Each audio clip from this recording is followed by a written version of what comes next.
well, good news and bad news. You don't have dengue fever, but you're HIV positive.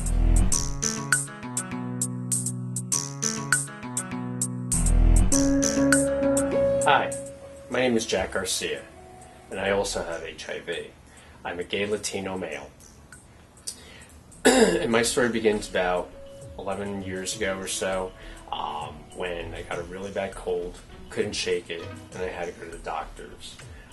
They did a lot of lab work, couldn't find anything wrong with me, and at that point they decided, well, let's do a dengue fever and HIV test to make sure that you don't have any of those.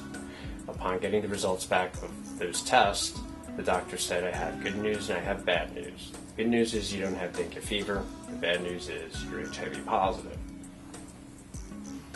Went to my partner, who's an active duty in the military career person, and he said that I would need to go to the doctor and start to get my medications. And during that time, it was don't ask, don't tell, so I decided not to go.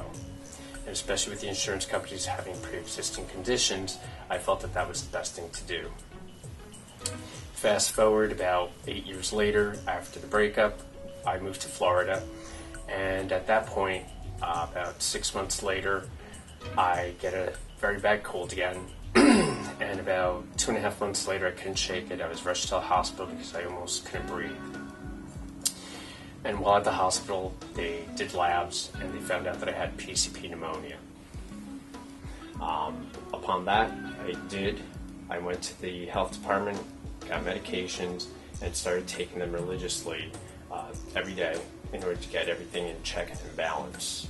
At this point in my life, I am undetectable, and my T cells are going up little by little on a daily basis, which is what the doctor said that would be the best thing, and it is working.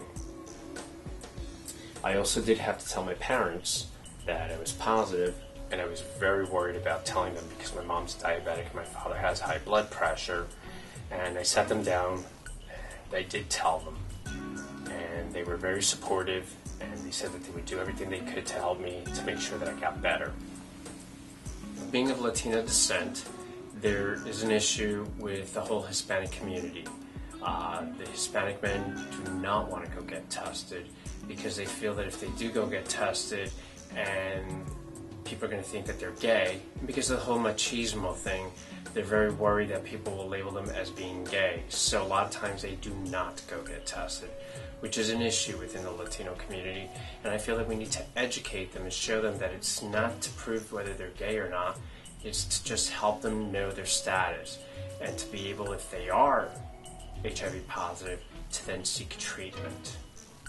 I've also become an advocate, and I go to different organizations and meetings to help those people that are less fortunate than I am to make sure that they get the proper care and attention that they need to get their HIV under control and to make sure that it does get better.